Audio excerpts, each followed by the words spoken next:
What's going on, guys? Kimchi Cowboy here. Today we're going to be reviewing, or kind of reviewing because I haven't put that many rounds through it, but my first thoughts on the Sig Sauer M400 Snakebite.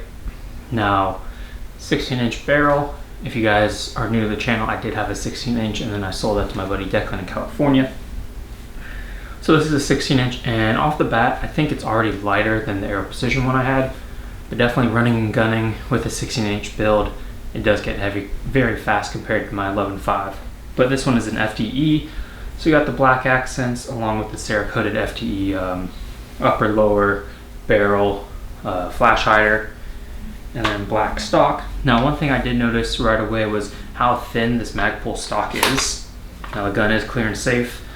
It's almost like a brace style stock. It's very narrow, very thin, and I don't know if I love it or if I hate it right now, but multiple adjustments like any other stock. But I'm trying to figure out if I like how thin of a profile this is. Non-ambi charging handle, so that will definitely get changed. Forward assist. Let's talk about the trigger. Now, the trigger is kind of like a flat trigger with a little curve up. Throughout this whole video, I'll be doing B-roll clips so you don't just look at me talking. And definitely has a little bit of creep to it, and then a nice pull with a decent reset compared to the Rise Armament 140 in my AR or the Aero Precision build. Definitely not as crisp, definitely not as a defined reset, but for a stock trigger that comes in this gun, it's great enough for 99% of the shooters out there. And for extra safety, what I did notice is it's super stiff, and for the most part I like to just run my thumb. I don't run ambi safeties on the other Aero Precision builds I did, so I usually just run with my thumb right here, but it's so stiff I found running like this and flicking it back with the index finger worked decently well for this build, or this rifle. The bolt release handle has this little, like, I don't even know what you want to call this, an extra tab, and I found myself hitting that on accident when I'm trying to get the bolt to go forward instead of the actual paddle itself. For you lefties out there, this might be a great option for you guys. I didn't know what grip to put on it, and I had this stubby Magpul grip laying around, so I threw that on there. Kind of looks atrocious, but it does the job. And then I threw on the primary arms, 1-6 Raptor LPVO. Zeroed it in at 50 yards. Shoots really well. But yeah, I think I probably put maybe 100, 150 rounds through it, and what caught my attention right off the bat was how smoky it is. I mean, I pulled this thing out of the box and it was completely covered in grease and oil. You guys might see some, there's white here, but this whole thing had like an oily sheen to it. It still even has some here.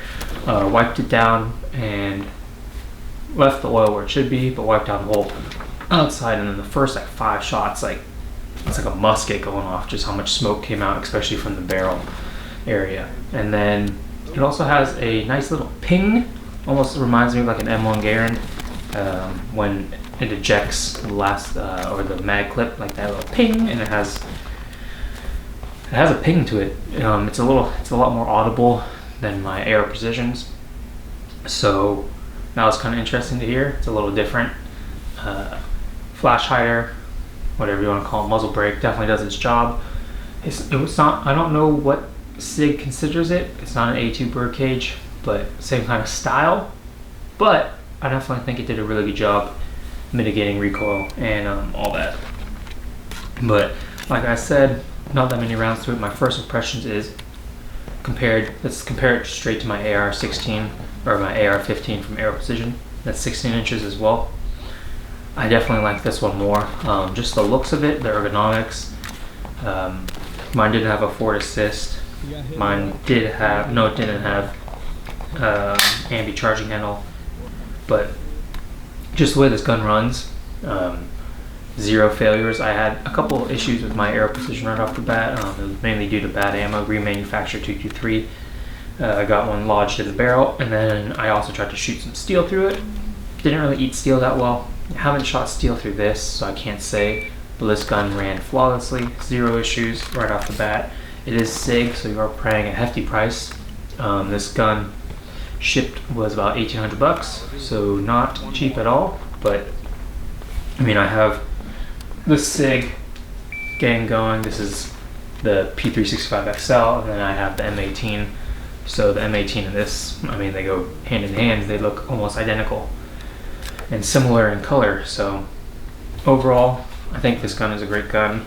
Definitely want to get some more rounds through it before I give you like a full honest opinion. But like any new gun you get, you're on a huge hype and you love everything about it. There are gripes that you find, like for instance the safety, non-ambidextrous charging handle.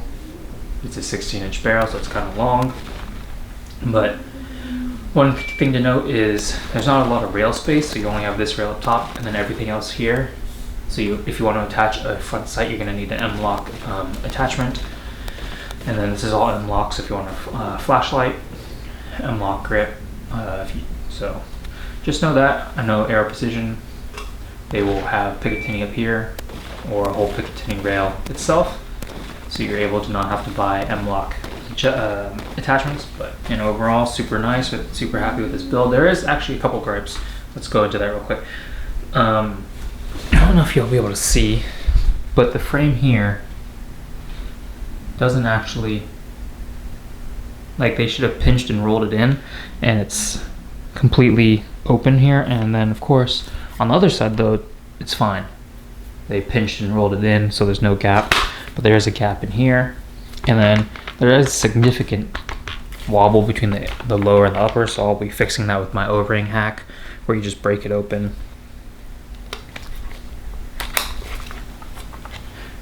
and then you put an O-ring in between here. So yeah, super nice. Happy with this build.